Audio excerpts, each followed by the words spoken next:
اسأله کشف ضری والنظر فی امری. عزیزان من، اگر واقعا آپ صرف اسی جملے پر ذرا توجہ فرمائیں، الہی و ربی، ای خدای من، ای پروردگار من لی غیرک، آپ کے علاوہ ہمارے لیے کون ہے؟ اسألہ کشف الضری، جسے ہم سوال کر لی کہ ہمارے مشکلات کو حل کر لی، والنظر فی امری، اور میرے کام میں نظر کر لی.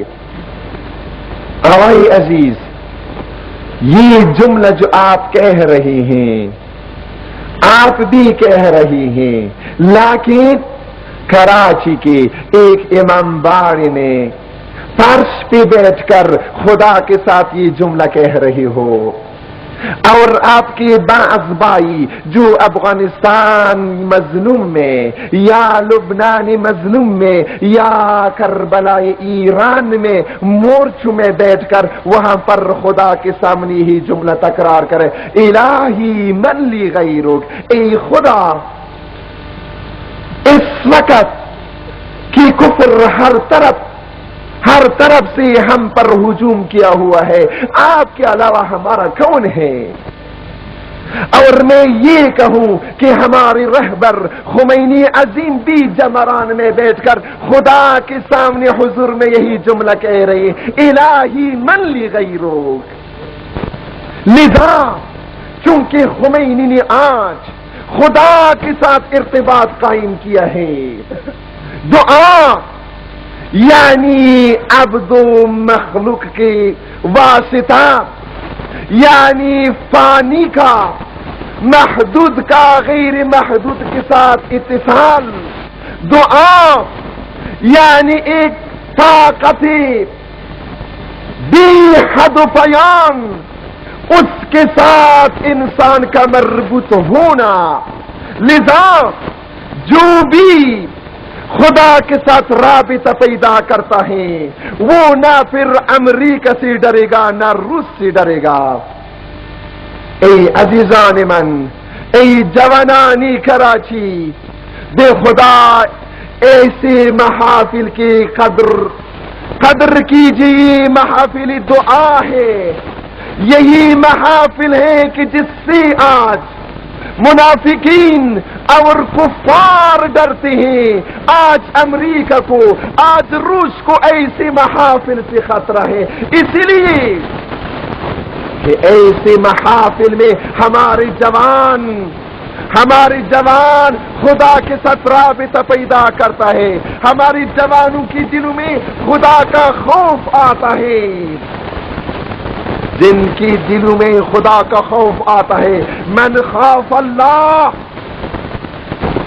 جو خدا سے ڈرتا ہے، جس کے دل میں خدا کا ڈر آ جاتا ہے، تو پھر وہ کسی چیز سے نہیں ڈرتا، نہ وہ امریکہ کا پرواہ کرے گا، نہ روس کا، نہ ہندوستان کا، نہ اسرائیل کا، نہ کسی کا، نہ کسی کا. ومن لم یخف اللہ، اور جو خدا سے نہیں ڈرتا تو خدا اس کو ہر چیز سے ڈراتا ہے. پتھر سے بھی ڈرے گا، درخت سے بھی ڈرے گا، بچے سے بھی ڈرے گا، سب چیزوں سے ڈرے گا. لذا آج آپ دیکھ رہے ہیں کہ ایرانی اسلامی دونوں سپر طاقتوں کو چیلنج دے رہا ہے. رہبر انقلاب جامران میں بیٹھ کر امریکہ کو تہدید کر رہے. یہ کیوں؟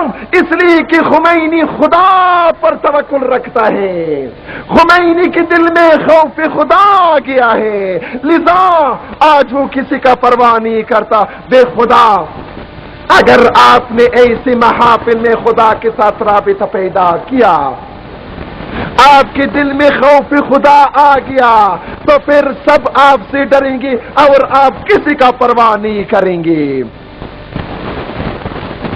عزیزان من، آپ ذرا دیکھ لیجیے، یہی محافل ہے، یہی مساجد ہے، یہی ایمانداری ہے کہ ان سے جب انقلاب اٹھ جاتا ہے تو امریکہ جیسے سپر طاقت کو خار و ذلیل کر کے مسلمانوں کی زمین سے نکالتا ہے۔ آج آپ کو یہی محافل آباد کرنا چاہیے، یہی امام باڑی ہماری مورچے ہیں، یہی مساجد ہماری مورچے ہیں۔ وہ جو سینما میں جاتے ہیں، وہ جو نشہ کرتے ہیں، اس سے نہ امریکہ ڈرتا ہے نہ روس ڈرتا ہے۔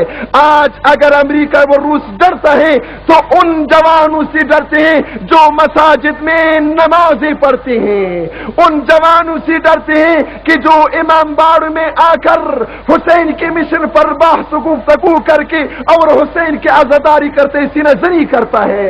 ان جوانوں سے ڈرتے ہیں جو رات کی تاریکیوں میں بیٹھ کر الہی البیت بیتوک، خدایا گھر تیرا گھر ہے، والعبد عبدوک، بندہ تیرا بندہ ہے، جیتک لتغفر لی، خدایا میں اس لیے آیا ہوں کہ میں جوانی کی وجہ سے مغرور ہو کر میں نے گناہی کی ہے، اب میں آیا ہوں کہ آپ میرے گناہوں کو معاف فرمائے۔ امریکہ ایسے جوانوں سے ڈرتا ہے۔ امریکہ اور اسرائیل، آج اگر اسرائیل کو لبنان میں حیران و سرگردان کیا ہے، وہ کن نوجوانوں نے، نہ سیاسیوں نے، نہ کسی اور گروہ والوں نے، بلکہ یہی مسلمان جوان جو مساجد میں، امام باڑ میں، مدارس میں خدا کے ساتھ رابطہ قائم کر کے اور پھر ان کے خلاف نکل کر جہاد کرتے ہیں۔